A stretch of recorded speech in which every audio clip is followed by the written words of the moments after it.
قمر سيدنا النبي قمر وجميل وجميل. ساكم فنون. وصفتنا اليوم هي واحد الكيك ديال التفاح كيجي معلك من الداخل، كيحمق وساهل. الوصفه رائعه، كتجي كتحمق. غير جربوها ردوا عليا الخبر. ما تنساوش الصلاه على الحبيب المصطفى. اللهم صل على سيدنا محمد وآل سيدنا محمد كما صليت على سيدنا ابراهيم وآل سيدنا ابراهيم في العالمين انك حميد مجيد. جمعه مباركه. شوفوا التعليقه من الداخل كي كتجي فنه ما تشبعوش منها، بالصحه والراحه. بسم الله على بركه الله. كنحتاجو 3 البيضات بحراره المطبخ. صافي كنطربوهم حتى كيتضاعف الحجم ديالهم. اللي عجبته الوصفه يطرحها لي على با وخويا وجميع موتى المسلمين. اللهم ارحم موتانا وموتى المسلمين وشافي مرضانا ومرضى المسلمين يا رب. صافي من بعد ما تضاعف الحجم ديالهم بهذه الطريقه غنزيدو عليهم كاس ديال سنيده، تقريبا ما يعادل 100 غرام ديال سنيده.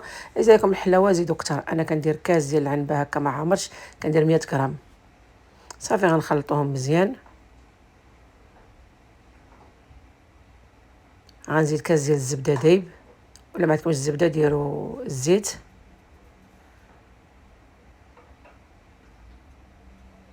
صافي من بعد نديرو 2 كيسان ديال دانون. عندي غير 2 كيسان صغار، تقريبا ما يعادل واحد 120 غرام ديال دانون. انا درت المذاق ديال فاني كيتواتى مزيان مع هاد الوصفه ديال التفاح. صافي غنخلطوهم مزيان. حنا كنخلطو كنزيدو في المقادير.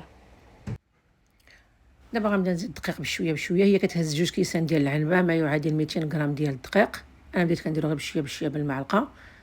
غنزيد خميره الحلوى، هي هذه تقريبا ما يعادل 21 غرام، 3 الخميرات. صافي وغنخلطو حتى كيتجانس لينا الخليط ديالنا.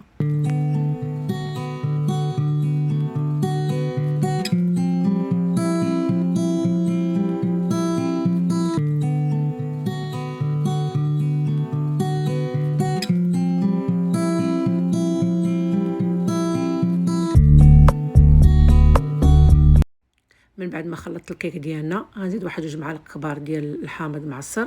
صافي وغنخلطوهم باش كتدخل فيهم داك الحامض. انا ديجا راه المول ديالي دهنته بالزيت والدقيق. غندير فيه الكيك ديالنا، وفي نفس الوقت راه الفران درتو يسخن على درجه الحراره 180 درجه.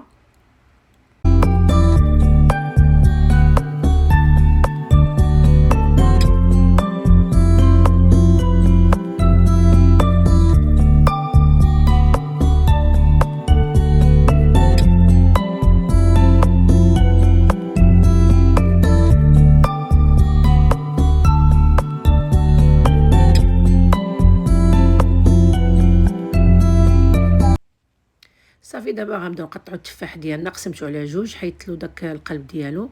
صافي قطعته على شكل نصف دائره بهذا الشكل. صافي وكنزوقوا به. دخلوه ضروري شويه وسط من الكيك. تقريبا تهز لي واحد 3 تفاحات هذا الكيك ديالنا. صافي بعد ما استفت التفاح ديالنا غندير عليه شويه القرفه. صافي انا الفران ديجا سخن، غنديروه يطيب. جربوها ضروري وردوا عليا الخبر، وبالصحه والراحه وجمعه مباركه.